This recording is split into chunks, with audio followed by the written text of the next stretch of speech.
Cumprimentamos a todos com a paz de nosso Senhor e Salvador Jesus Cristo.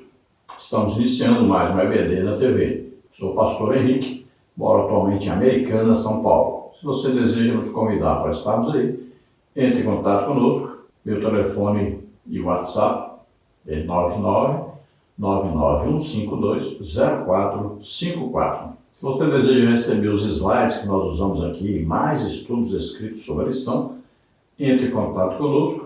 Eu envio para você gratuitamente, em PDF e PowerPoint. Neste trimestre, nós estamos estudando as revistas da CPAD com o tema A Igreja de Cristo e o Império do Mal. Como viver neste mundo dominado pelo espírito da Babilônia. Então, vemos aí os últimos dias da igreja no mundo e vemos que o mundo anda de mal a pior.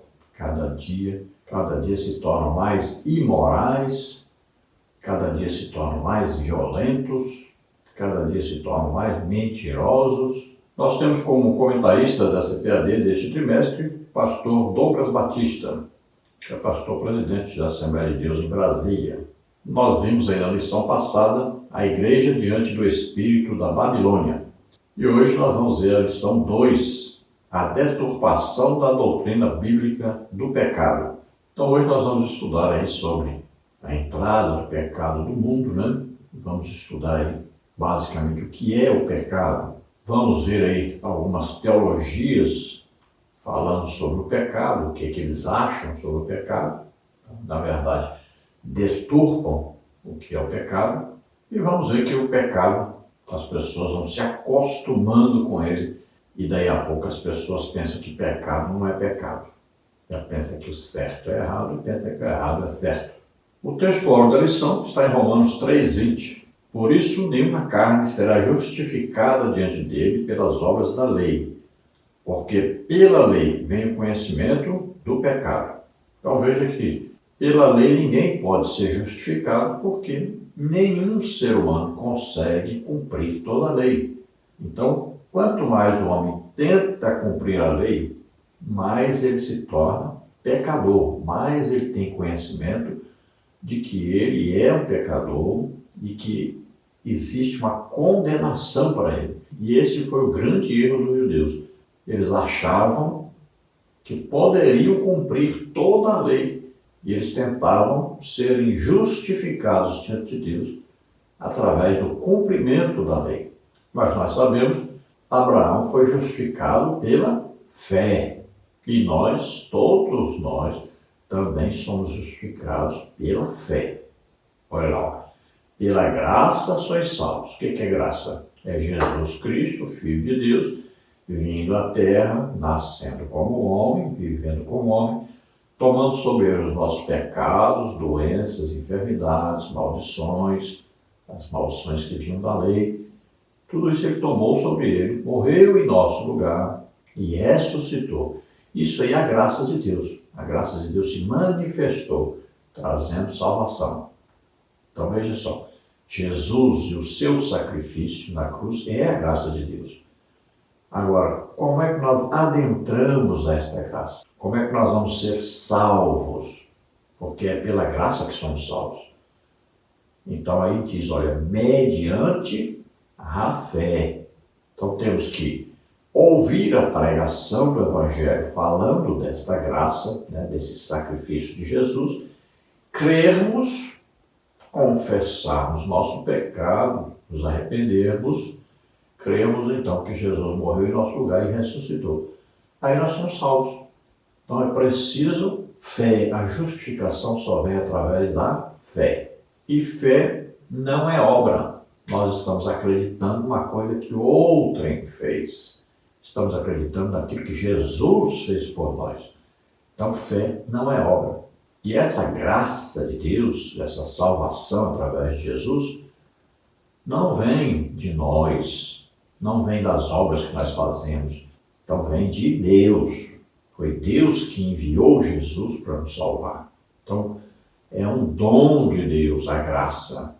Por isso está escrito, olha, porque o salário do pecado é a morte. Mas o dom gratuito de Deus é a vida eterna por Cristo Jesus. Olha, O dom gratuito, aquilo que Deus nos dá, é a graça de Deus, através de Jesus Cristo, seu sacrifício por nós. Verdade prática. O pecado de Adão arruinou toda a humanidade. Contudo, Jesus Cristo pode regenerar eficazmente o pecador. Por que o pecado de Adão arruinou toda a raça humana? Olha o que está escrito, Romanos 5, 12. Pelo homem, olhem, pelo que por um homem entrou o pecado no mundo, e pelo pecado a morte. Assim também a morte passou a todos os homens, por isso que todos pecaram. Então, Adão é o pai de toda a humanidade. Então, humanamente falando, todos descendem de Adão. Todos aqueles que nasceram depois de Adão são descendentes de Adão. Então, o pecado passou de Adão a todos os homens que nasceram depois de Adão. Então, a semente maligna, a semente do pecado estava em Adão. E todos herdaram esta semente, todos herdaram este pecado. Então, todos os seres humanos que nasceram depois de Adão já nasceram com a semente do pecado. Na primeira oportunidade que tem, colocam esse pecado em ação. Só tem um jeito de ficar livre do pecado. É morrer para a descendência de Adão e nascer para a descendência do segundo Adão, que é Jesus Cristo. Então é morrer e nascer de novo. Então nós não precisamos morrer, o corpo de repente morreu, acabou. Não. É o momento que nós ouvimos o Evangelho, nós cremos, nos arrependemos, nesse momento nós estamos morrendo para a nossa descendência maligna. E aí nós estamos nascendo agora da palavra de Deus, do Espírito de Deus. Estamos nascendo de novo, agora como filhos de Deus. Agora o pecado não tem domínio mais sobre nós. Então nessa lição nós vamos ver os seguintes tópicos e seguintes subtópicos. No tópico 1, o ensino bíblico da natureza pecaminosa. Subtópico 1, definição de pecado. Subtópico 2, a universalidade do pecado. Subtópico 3, corrupção total. No tópico 2, as teologias modernas. Subtópico 1, teologia do pecado social. Subtópico 2, teologia da libertação. Subtópico 3, liberalismo teológico. No tópico 3, a normalização do pecado. Subtópico 1, crise ética e moral. Subtópico 2, imoralidade sexual. Subtópico 3, a dessacralização da vida. Então, vamos procurar passar por todos esses tópicos e subtópicos da lição. Vamos então ver aí a leitura bíblica em classe, que está em Romanos 3, 9 a 20, que diz: pois que somos nós mais excelentes? De maneira nenhuma, pois já antes demonstramos que tanto judeus como gregos, todos estão debaixo do pecado. Como está escrito, não há um justo, nenhum sequer. Não há ninguém que entenda, não há ninguém que busque a Deus. Todos se extraviaram e juntamente se fizeram inúteis. Não há quem faça o bem, não há nenhum só. A sua garganta é um sepulcro aberto. Com a língua tratam enganosamente. Peçonha de áspides está debaixo de seus lábios, cuja boca está cheia de maldição e amargura. Os seus pés são ligeiros para derramar sangue. Em seus caminhos há destruição e miséria, e não conheceram o caminho da paz. Não há temor de Deus diante dos seus olhos. Ora, nós sabemos que tudo o que a lei diz aos que estão debaixo da lei o diz, para que toda a boca esteja fechada e todo mundo seja condenável diante de Deus. Por isso, nenhuma carne será justificada diante dele pelas obras da lei, porque pela lei vem o conhecimento do pecado. Então veja que aqui o ensino é que todos, não importa se são judeus, se são gregos, não importa de que nação, todos estão debaixo do pecado. Todos são pecadores, todos estão condenados a morrer aí em inferno e depois ao lago de fogo e enxofre. Todos. Agora, Deus enviou seu Filho Jesus Cristo para dar a vida por nós, levando sobre ele nossos pecados, doenças, enfermidades, maldições. Então, ao crermos em Jesus como único Salvador e Senhor, então nós vamos ouvir o Evangelho como está em Efésios 1,13, né? Nós estamos em Cristo depois que nós ouvimos a palavra da verdade, o Evangelho da nossa salvação, e tendo crido nisso que nós ouvimos na pregação do Evangelho. Então nós recebemos a promessa do Espírito, ou seja, o Espírito Santo vem morar em nós. Nós somos salvos. Então nós somos justificados pela fé ao ouvirmos a pregação do Evangelho. O Evangelho falando a respeito da salvação. Então nós ouvimos, cremos, então nós somos salvos, recebemos o Espírito Santo. Então não foi pelo cumprimento da lei, não foi pela guarda da lei, não foi por qualquer obra que nós fizemos, não. Foi pelo que Jesus fez por nós. A introdução da lição diz o seguinte: a queda no Éden transmitiu à humanidade a inclinação do coração humano ao erro. Por isso a regeneração é o único meio possível de desfazer as consequências do pecado em que a natureza humana só pode ser transformada pela obra de Cristo. Tito 3, 5 e 6. Não obstante, por influência de teologias modernas, a doutrina do pecado vem sendo deturpada e enfraquecida. Esse processo abriu as portas para a normalização do pecado em muitos lugares denominados cristãos. Nesta lição, vamos estudar o perigo dessas teologias para a ortodoxia cristã. Então, com a entrada do pecado, através de Adão, os homens passaram a não ter conhecimento claro sobre a responsabilidade de cada um diante de Deus. Não compreendem corretamente o que é o pecado, o que significa o pecado. Não têm a clara ideia da condenação a que o pecado nos conduz. Por isso que a Bíblia diz que nós temos que ser convencidos pelo Espírito Santo do pecado, da justiça e do juízo. Veja, o Espírito Santo é que vai nos convencer que somos pecadores. A maioria das vezes, você vai conversar com alguém, alguém vai dizer, não, Deus é que sabe, Deus é bom, no final das contas Ele vai nos perdoar, vai nos salvar.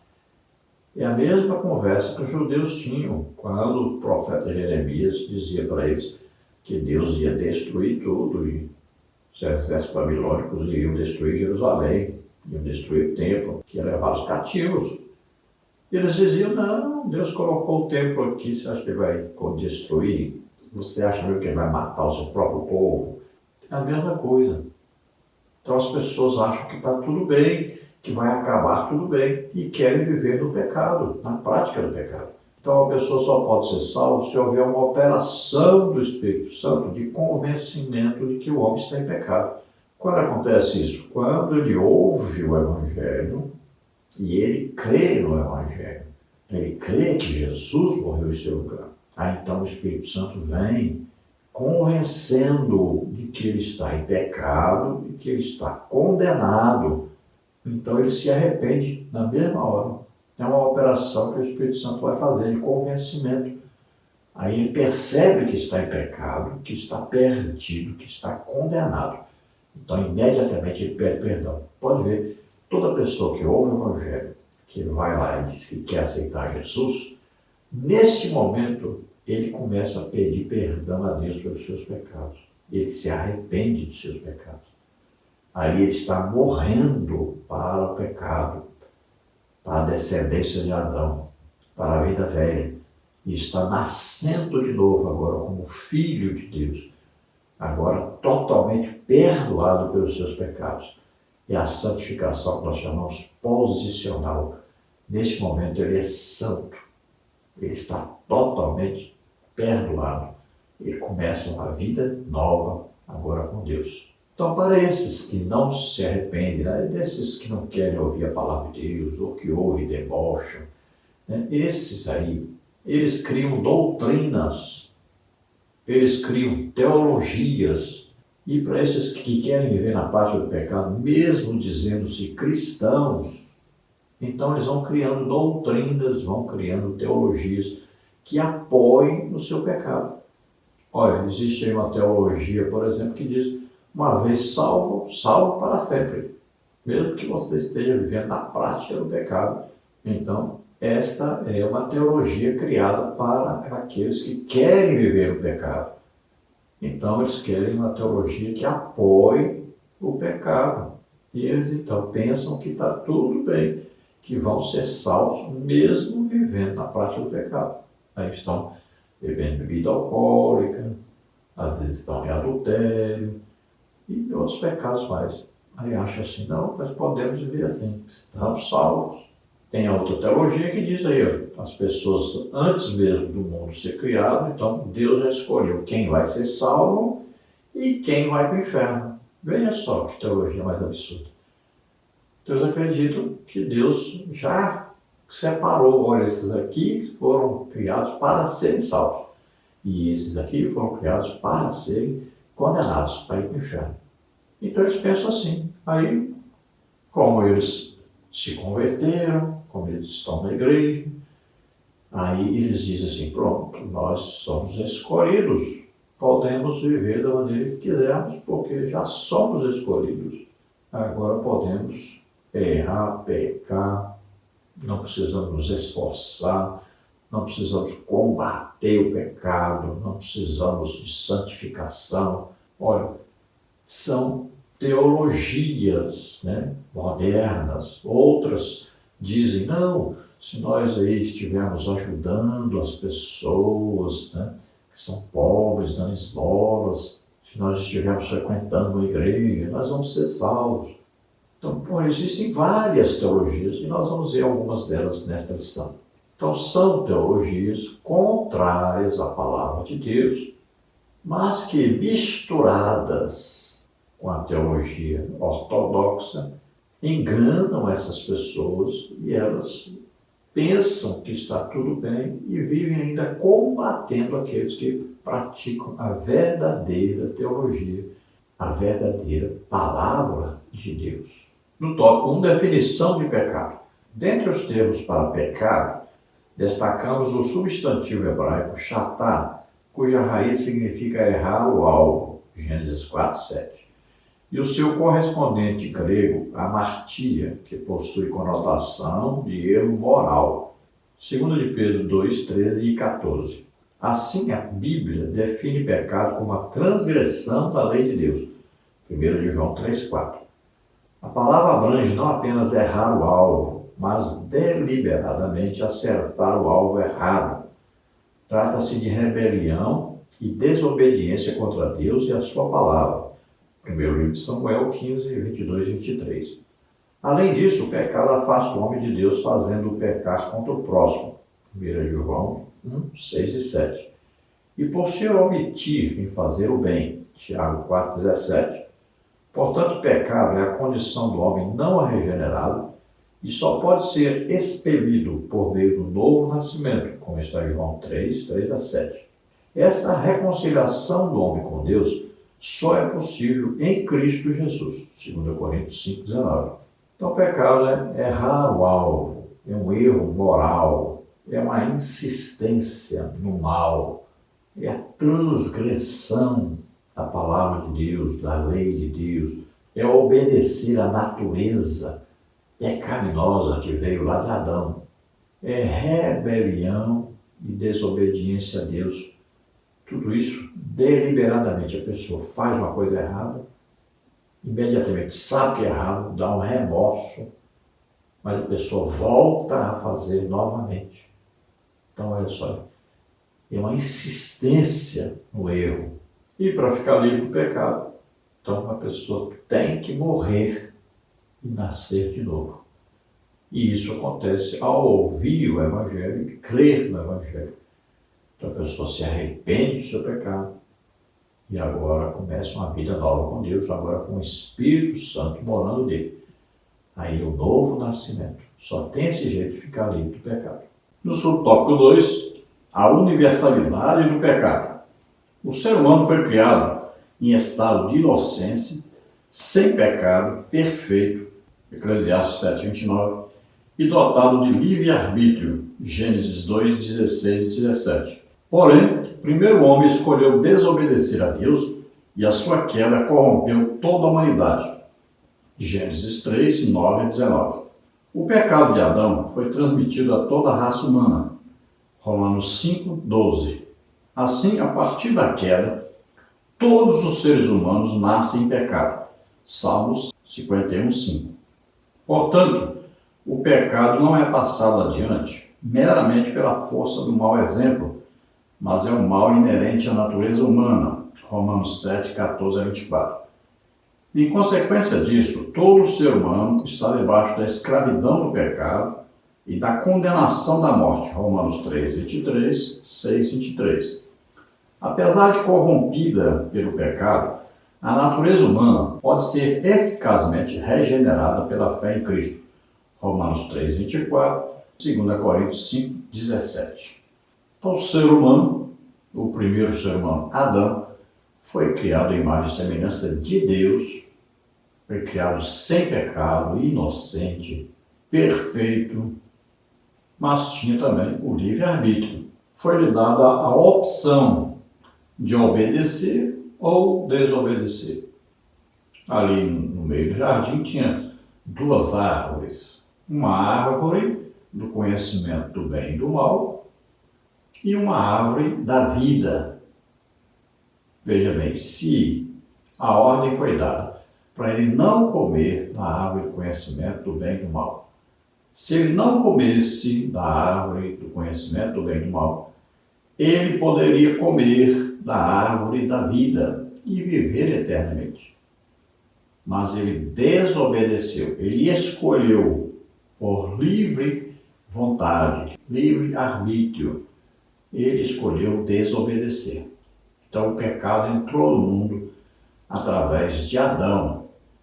Paulo explica, Eva foi enganada, mas Adão não. A ordem foi dada diretamente a Adão e ele resolveu desobedecer. Quando a mulher lhe oferece o fruto da árvore do conhecimento do bem e do mal, ele pega do fruto e come.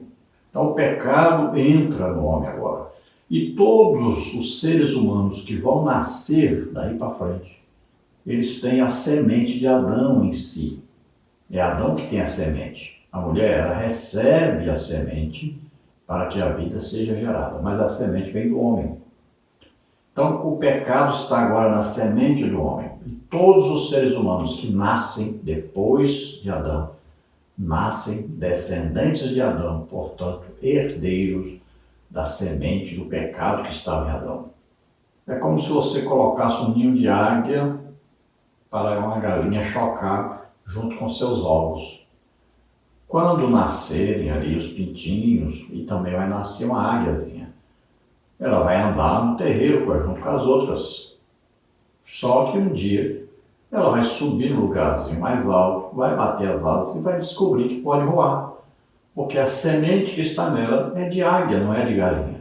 Não é para andar no terreiro. A semente que está nela é para voar. Então ela vai embora, vai voar. Assim também, a semente que está no ser humano é a semente do pecado. Todos nascem com essa semente e, na primeira oportunidade que tiverem de pecar, vão atender a esta semente. A Bíblia diz, todos pecaram, destituídos estavam da glória de Deus. Todos pecaram. Então o pecado produz morte, o salário do pecado é a morte. Morte significa morte espiritual, afastamento de Deus, significa morte física, morte mesmo de morrer. Então o homem estava condenado agora a morrer. Foi proibido ele de comer da árvore da vida, então agora ele iria morrer. E também significa que o pecado o afastaria de Deus. Olha, a alma que pecar, esta morrerá. Então, aí o homem foi atingido em todo o seu ser, espírito, alma e corpo. Então o pecado não é resultado de onde a pessoa nasceu, o que ele aprendeu, não é adquirido depois. E já nasce com o ser humano. Na hora que ele nasce, ele já está com a semente do pecado. Ele não é adquirido depois, não. Só existe uma possibilidade do homem ficar livre dessa semente, é quando ele se converte a Jesus Cristo, aceitando-o como único Salvador e Senhor, após ouvir a pregação do Evangelho. E nós vimos, olha, pela graça sois salvos mediante a fé. Então, ao ouvir a palavra de Deus, olha, a fé vem pelo ouvir e o ouvir pela palavra de Deus. Aprove a Deus salvar os crentes pela loucura da pregação. Olha aí, na pregação ele vai ouvir esta palavra. Veja Efésios 1,13, nós estamos em Cristo depois que ouvimos a pregação da palavra de Deus, a palavra da verdade, o Evangelho da salvação. Ouvimos, aí tendo crido neste Evangelho que nós ouvimos, aí nós recebemos o Espírito Santo, aí nós estamos salvos. Subtópico 3, corrupção total. É o estado de corrupção mental, moral e espiritual da natureza humana. Romanos 3, 10 a 18. Nesse aspecto, a inclinação para fazer o errado é resultado do pecado. Gênesis 6, 5, Romanos 5, 19. Por causa da queda, todas as áreas de nosso ser foram corrompidas. Essa corrupção impede o homem de tomar a iniciativa do processo de regeneração. Romanos 8, 7 e 8. Ele só pode ser liberto do pecado após o convencimento do Espírito. João 16, 8. Sem essa ajuda divina, ninguém pode ser transformado. Tito 3, 5. Ou seja, o livre-arbítrio precisa ser divinamente restaurado. Romanos 2, 4. Somente por meio da graça, o homem recebe capacidade para crer, arrepender-se e ser salvo. Romanos 3, 24 e 25. Dessa forma, a libertação do pecado não provém de nenhum esforço humano, mas é gratuita e divinamente ofertada. Romanos 6, 23, Efésios 2, 8 e 9. Então vemos que o pecado corrompeu o ser humano por completo, espírito, alma e corpo. Agora veja bem, não quer dizer que o homem não saiba o que é certo e o que é errado.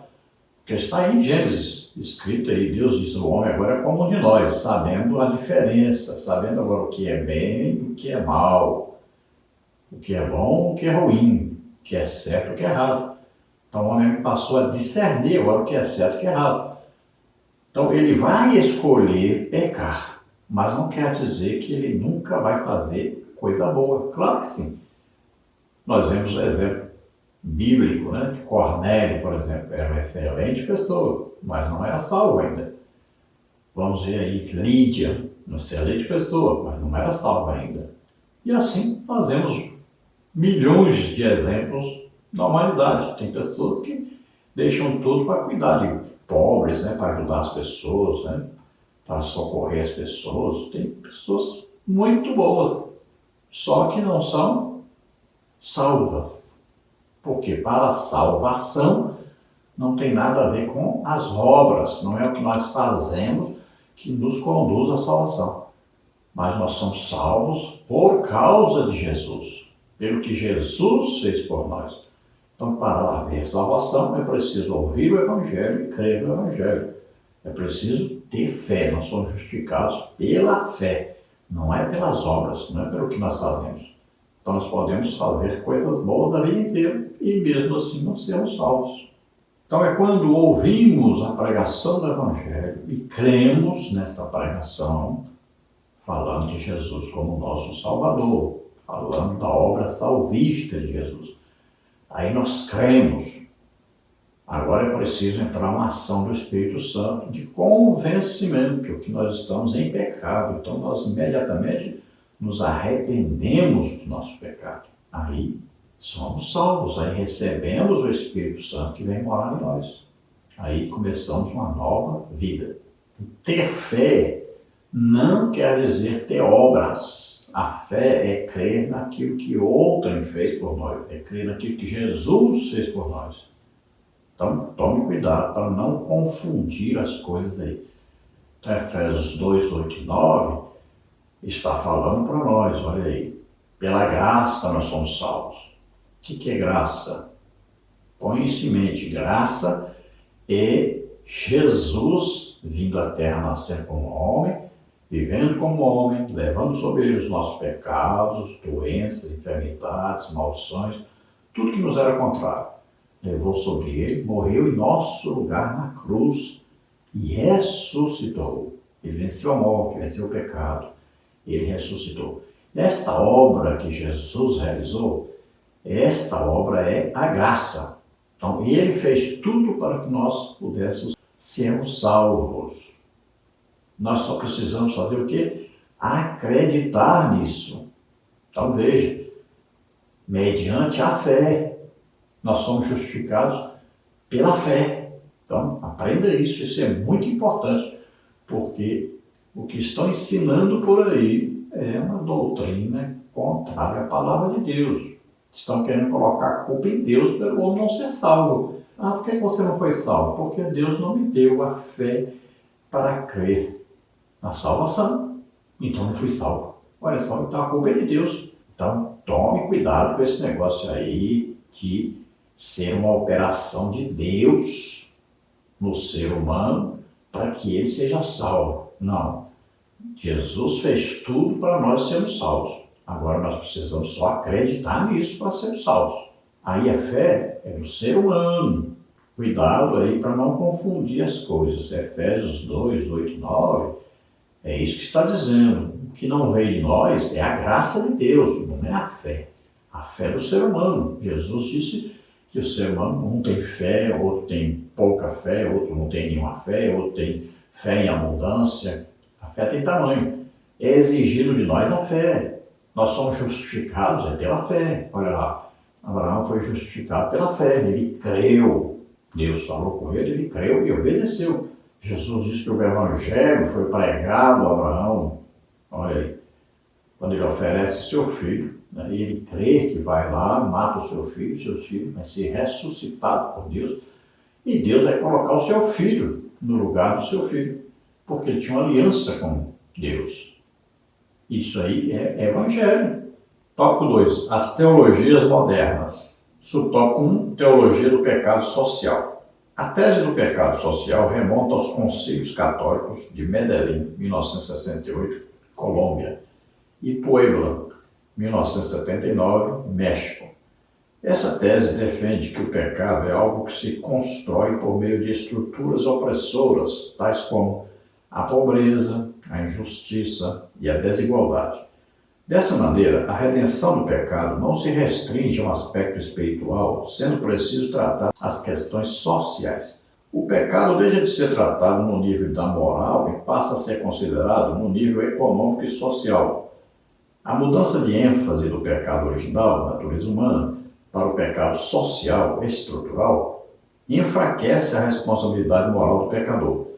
Então deixa-se de enfatizar a causa para explorar os sintomas, Mateus 23, 27, 28. A partir daí, resolver as questões da ordem social é visto como solução para o problema do pecado. Naturalmente, essa é uma deturpação do ensino bíblico a respeito do pecado. Então vejam, essa crença e essa teologia aí, ela ensina que o homem é um pecador por causa do meio em que ele vive. Não é que ele nasceu com pecado, mas ele se torna pecador por causa do meio em que ele vive. Então ele copia os pecadores que existem, né? E ele peca porque ele quer conquistar alguma coisa, melhorar a sua vida. Então aí a teologia do pecado social, que a Igreja Católica Romana prega muito sobre isso, né? Por isso que eles querem se envolver na política, né? Na invasão de terras, a eludar esmolas, então essa coisa. Eles acreditam que obras, que mudança na sociedade é que vai produzir, então, a bondade no homem, que vai produzir no homem a salvação. Então, a salvação através de obras. Por isso que eles estão sempre apoiando, né? Aí as causas sociais, as revoluções. Então há uma confusão aí a respeito do pecado. Eles não consideram o pecado como algo vindo desde Adão, nascendo já com o homem na hora que ele nasce. Então é mais uma deturpação da verdadeira doutrina do pecado que está na Bíblia.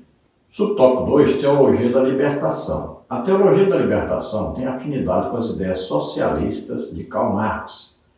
Essa teoria busca libertar o oprimido das estruturas opressoras da sociedade. Ela nasce na década de 1970 com Gustavo Gutierrez, Peru, e Leonardo Boff, Brasil. Para eles, o estudo teológico não deve estar centrado em doutrinas bíblicas para libertar o homem do pecado, mas na indignação social para libertar o homem da injustiça social, econômica e cultural. Desse impulso surgem as teologias de cunho emancipatório, de gênero transexualidade, de sexualidade ou homossexualidade e de raça. Uma de suas vertentes é a teologia da missão integral, TMI.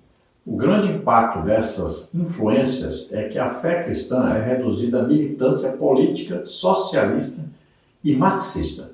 As pautas sociais e progressistas são disfarçadas pela roupagem de evangelho, postas acima dos valores morais do reino de Deus. Então transforma-se o evangelho em inconformismo, criticismo e assistencialismo. 1 Coríntios 15, 19, Filipenses 3, 18 a 20. Veja agora a teologia da libertação. Então ela tem como apoiadores, por exemplo, bispos da Igreja Católica Romana, e tem apoiadores também evangélicos, por exemplo, calvinistas, por exemplo, que são aqueles adeptos da teologia da missão integral. Tudo isso tem a raiz em Karl Marx e seus ensinos malignos. Então essas pessoas são apoiadores da esquerda mundial, são apoiadores do comunismo.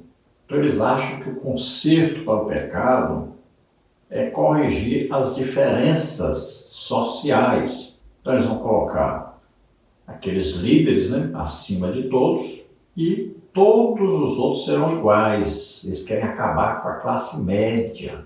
Então todos ficam, na verdade, alinhados na classe pobre, dominados por uma elite.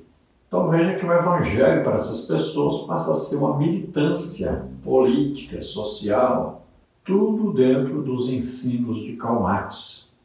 Então provoca o caos na sociedade, coloca todo mundo devendo para o Estado passa a ser dono de tudo quanto é empresa, tudo quanto é imóveis, tudo quanto é indústrias, e aí ele domina sobre todos, e todos ficam sujeitos ao Estado, todos passam a ser empregados do Estado. Então eles enganam as pessoas, chamam de democracia o que é comunismo. É impressionante, é um engano total da sociedade. E as pessoas passam a pensar que evangelho é conquista social, é conquista de igualdade social entre todos. Aí passa-se a defender causas absurdas, contrárias à palavra de Deus, como a homossexualidade, como a transexualidade também. Então o evangelho passa a ser algo ligado ao inconformismo social, que não se conforma com as desigualdades, com o criticismo, passam a criticar tudo e todos. E o assistencialismo, passam a depender do Estado, todos depender do Estado para sobreviver. No subtópico 3, liberalismo teológico. Após a reforma protestante, 1517, floresce o liberalismo teológico, onde a razão é colocada acima da revelação divina. Como resultado disso, a inspiração, inerrância e infalibilidade das Escrituras são questionadas. Os milagres e o sobrenatural são considerados mitológicos. As doutrinas da fé são reinterpretadas e ressignificadas. Troca-se a mensagem da salvação, de arrependimento, confissão de pecados e mudança de caráter por uma visão progressista que enfatiza a transformação social pelo paradigma do marxismo. Assim, o pecado é relativizado, o ecumenismo religioso é propagado e toda experiência espiritual é considerada válida. O ideário da teologia liberal é de oposição às antigas doutrinas bíblicas que se fundamentam na revelação das Escrituras, 2 Timóteo 4,3. Então, com a reforma protestante, 1517, vem esse liberalismo teológico. Então, o que é isso?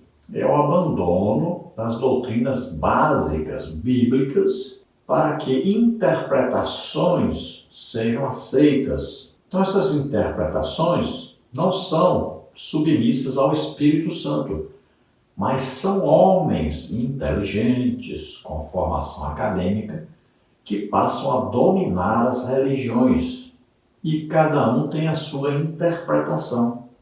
Daí surgirem, tantas religiões que nós temos por aí, cada uma crendo numa coisa e que nós vemos claramente que são antibíblicas. Para esses, a inspiração, a inerrância e a infalibilidade da Bíblia deixa de ter o seu valor correto.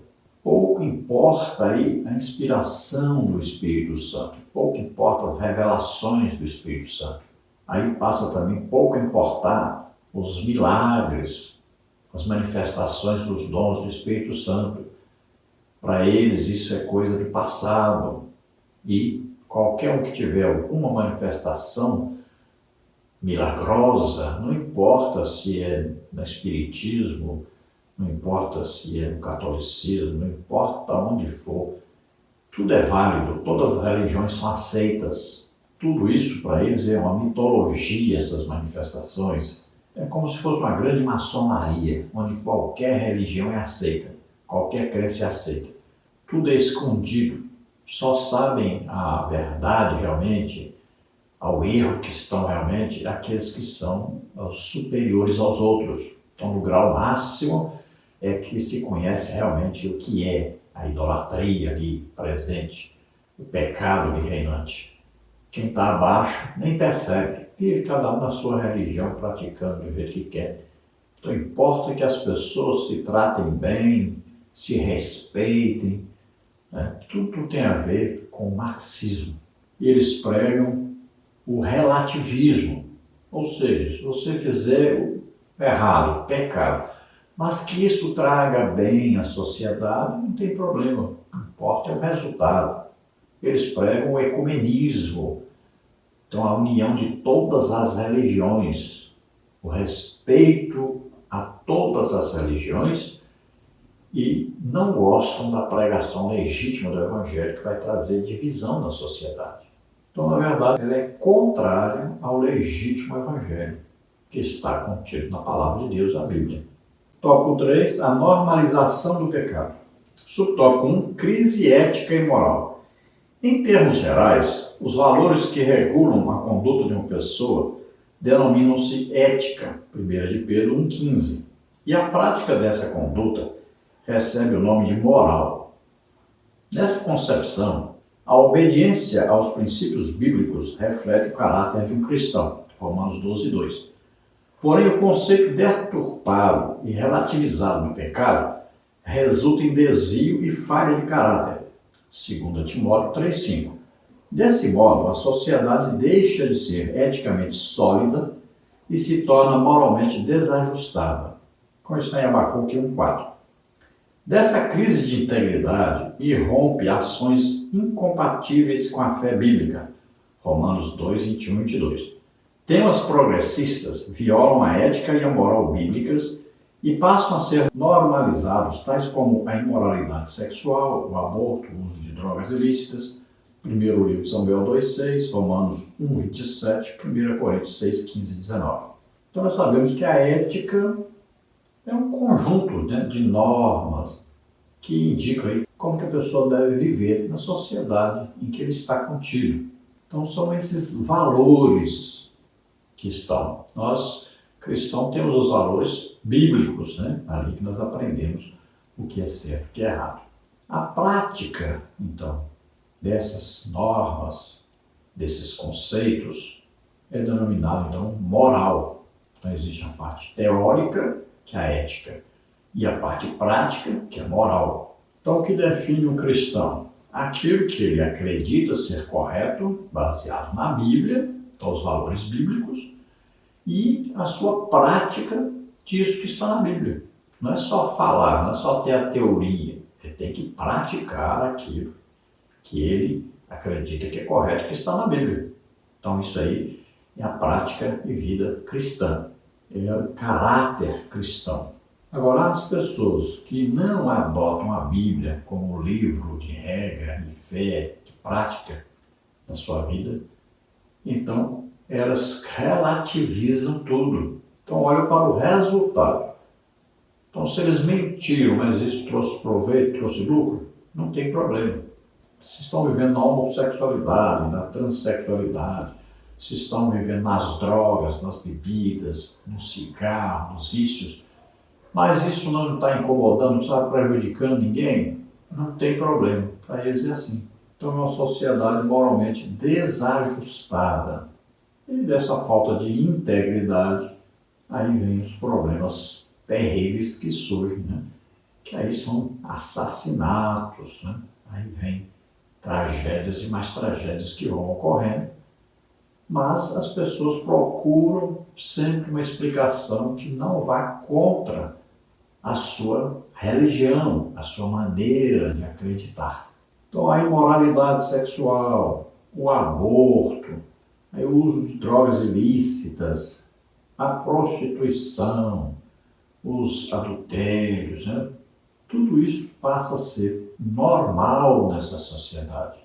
Pode ser que até comece a haver aí uma prioridade para aqueles que estão errados e aqueles que querem viver corretamente sejam perseguidos, porque para eles todos têm que concordar com o pecado, para que todos vivem em paz e unidos. Então o errado vira certo e o certo vira errado. E aí a gente começa a ver gente honesta sendo presa e gente que vive na prática do crime sendo soltos da cadeia. Subtópico 2, imoralidade sexual. A deturpação da doutrina do pecado favorece o avanço da imoralidade sexual. Romanos 1:24.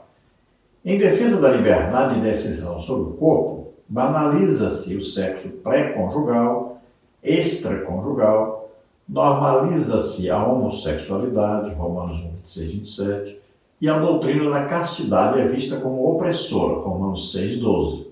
Nesse aspecto, o afrouxamento da moral, o ensino da ideologia de gênero e a erotização na infância promovem luxúria e licenciosidade.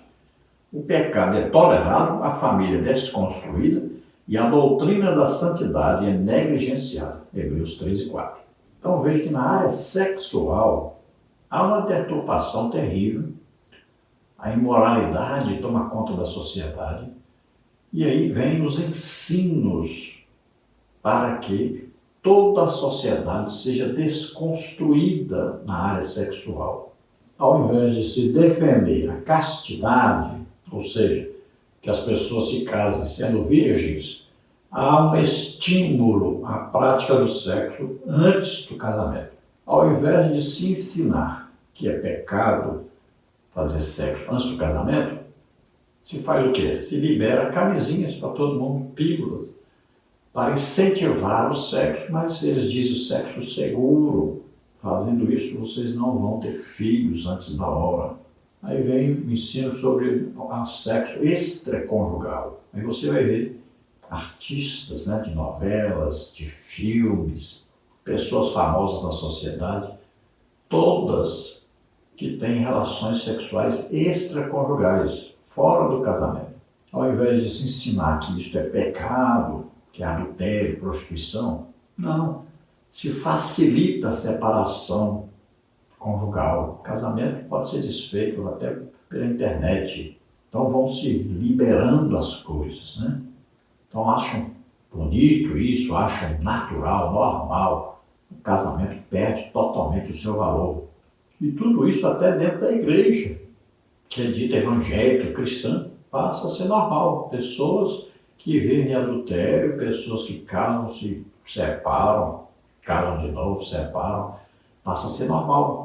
Em casamentos, né, onde a mulher tem 3 filhos do outro casamento, o marido tem 2 filhos do outro casamento, aí estão vivendo aquelas famílias, tudo desequilibrado, cheio de problemas, mas para eles tudo é normal, está tudo certo. Outra coisa que acontece é a homossexualidade, passa a ser também normal. As pessoas decidem que sexo querem ter, ao invés de se ensinar, que na Bíblia ensina, diz lá que isso é abominação diante de Deus, um homem se juntar com outro homem, a mulher com a mulher. Veja aí Romanos capítulo 1, por exemplo, falando sobre isso, né? Veja aí Levíticos falando sobre isso. Veja que a Bíblia proíbe também sexo com animal. Veja que Paulo fala tanto em Romanos, em 1 Coríntios 6:10. Então você vê aí, lê aí, porque hoje, do jeito que está, até se eu ler isso aqui, pode ser que o vídeo não passe, que eles bloqueiem o vídeo aí na internet. E está assim a situação hoje. Não se pode falar a verdade, mas está cada vez mais difícil. Então essas pessoas não herdam a salvação, não entram no reino de Deus. Mas a sociedade que nós estamos hoje é até proibido falar isso, ofende as pessoas. Então aí tem a ideologia de gênero, né? Nos ensinos das crianças. Imagine crianças sendo ensinadas contrariamente à palavra de Deus. Eles não permitem o ensino bíblico nos colégios, mas o ensino antibíblico é fartamente liberado. Subtópico 3. A dessacralização da vida. As Escrituras ensinam que a vida humana é sagrada porque tem origem divina. Gênesis 1:27. Por conseguinte, a vida é inviolável e deve ser valorizada. 2 de Pedro 1:3. O corpo humano deve ser cuidado, alimentado e preservado. Efésios 5:29. Não obstante, a vulgarização do pecado fomenta ideologias que desprezam a sacralidade e a dignidade humana. Propaga-se a autonomia incondicional sobre o próprio corpo, sem as devidas limitações éticas e morais. O slogan "Meu corpo, minhas regras" reivindica o pseudo-direito de a pessoa usar drogas, prostituir-se, abortar, cometer o suicídio e a eutanásia. Assim, o corpo, que é templo do Espírito Santo, é profanado. 1 Coríntios 6:19. A criatura, de modo proposital, afronta a vontade do Criador. Romanos 1:25. Então, veja, enquanto a Bíblia ensina que nós devemos manter espírito, alma e corpo irrepreensíveis para a vinda do Senhor, vivendo em santificação, em separação para Deus, obedecendo aos limites que a palavra de Deus impõe, esta sociedade que vive no pecado ensina exatamente o contrário. Eles dizem: meu corpo, minhas regras. Então eles dizem: eu tenho direito, o corpo é meu, eu faço o que eu quiser do meu corpo. Posso enchê-lo de tatuagens, de piercings, posso beber, fumar, usar drogas, prostituir, abortar, posso decidir não querer viver mais, posso decidir que alguém que está doente à beira da morte, eu logo mandar terminar com a vida dele. Eu posso decidir o que eu quiser. Veja bem, as pessoas querem ser auto-independentes de Deus. Querem fazer o que der na cabeça, querem ser donas de si próprias, como se elas mesmas é que fossem responsáveis por elas terem nascido, como se elas mesmas é que tivessem domínio sobre todo o universo. É uma rebelião realmente contra Deus. E aí, aqueles que são colocados para fazerem as leis e para fazerem cumprir essas leis, também se corrompem com a sociedade. Também as propinas se multiplicam e eles se corrompem totalmente e passam a concordar com tudo isso que está acontecendo. Eles mesmos vivem como se Deus não existisse. Conclusão. A relativização do pecado, que o restringe à solução de pautas sociais em prejuízo da moral e, por sua vez, o exclusivismo moral em detrimento de causas sociais, igualmente, não retratam a fé cristã. Apesar de a Igreja não ser apolítica e nem insensível às desigualdades sociais, o mal primário a ser combatido é o pecado inerente à natureza humana. Uma vez regenerado pela fé em Cristo, o crente repudia as injustiças contra o seu próximo. Romanos 1:18, 1 Coríntios 13:6. A igreja atuante é aquela que ainda milita na terra contra a carne, o mundo, o diabo, o pecado e a morte. Efésios 6:12. Então, o que a igreja muitas vezes faz? A igreja se mete em política, né? Aí coloca um líder que é idólatra, que é adúltero, né? Então se adota pessoas, né, para ficar à frente, e aí a igreja quer apoiar uma pessoa, quer apoiar certo líder, e se mete nessas coisas que estão totalmente contrárias, que não vão solucionar nada. A igreja tem que lutar contra o pecado. Tudo tudo que está por detrás de toda a injustiça social, de tudo que acontece de ruim, é o pecado. A igreja tem que pregar o evangelho para que as pessoas se arrependam dos seus pecados, para que as pessoas se convertam. A pessoa, ao aceitar Jesus como único Salvador e Senhor, ela vai se arrepender dos seus pecados, vai ter um novo nascimento. Então, não vai mais obedecer a essas antirregras, aos ensinos antibíblicos, aos costumes antibíblicos. Então, ela vai abandonar o pecado. Automaticamente vai melhorar a sociedade. Então, a igreja precisa fazer o seu papel, que é ganhar almas, que é pregar o evangelho, o legítimo evangelho, e não se misturar aos movimentos sociais, e não querer dominar a política, né? Não querer se unir com religiões falsas, com pessoas que vivem no pecado. A igreja não prega o reino deste mundo, prega o reino de Deus. Somente o novo nascimento vai mudar uma vida. Não é um político, não é um líder que vai mudar isso. Então nós podemos colocar a melhor pessoa que existe lá. Não vai mudar. Veja bem, Jesus vai governar a terra durante 1000 anos. Satanás vai ser solto e vai convencer grande parte da população que estava debaixo do governo de Jesus, o próprio Jesus governando. E ainda vão se revoltar contra Jesus. Imagine, governo do próprio Jesus Cristo.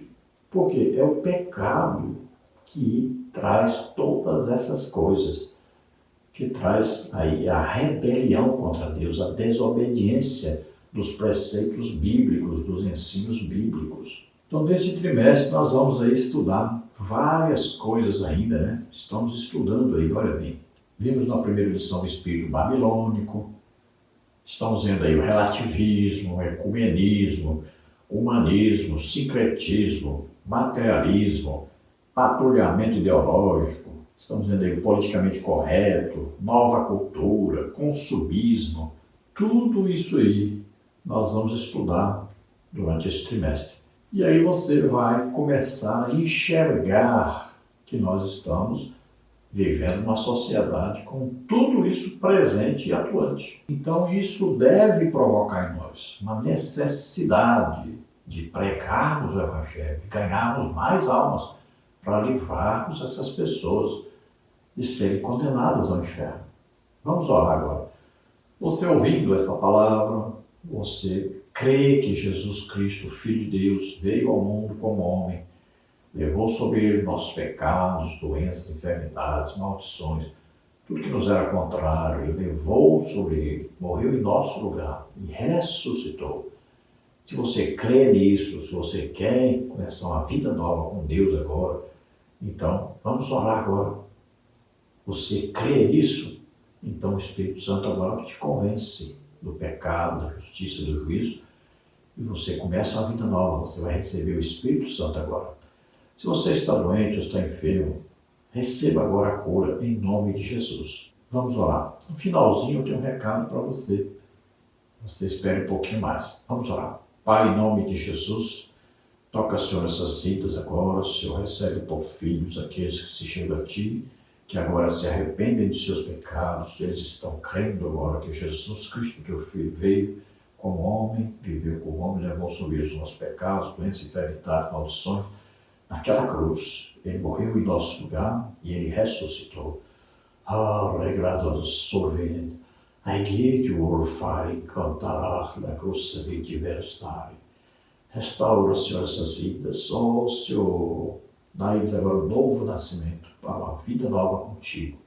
Que eles recebam o Espírito Santo em nome de Jesus. Aqueles que estão doentes, estão enfermos, cura agora, Senhor, toca neles em nome de Jesus. Solta essas vidas em nome de Jesus. Toca, Senhor, cura essas vidas agora. Em nome de Jesus. Amém? Glória a Deus. Se você deseja receber os slides que nós usamos aqui, os estudos escritos também, mais estudos sobre a lição, então eu posso enviar para você em PDF e em PowerPoint, gratuitamente. Entre em contato conosco, o telefone está aí, 99991520454. Se você deseja nos ajudar, eu preciso muito da sua ajuda, então envie qualquer quantia em uma dessas contas. Aí está a conta da Caixa Econômica, tem o Bradesco, tem o Banco Brasil é o nome da minha esposa, Regina Maria Cruz Silva. Então aí está o meu Pix, que é o meu CPF, 331-957-8620. Envie qualquer quantia, isso vai nos ajudar. Esperamos ter ajudado os irmãos. Deus abençoe e a paz do Senhor.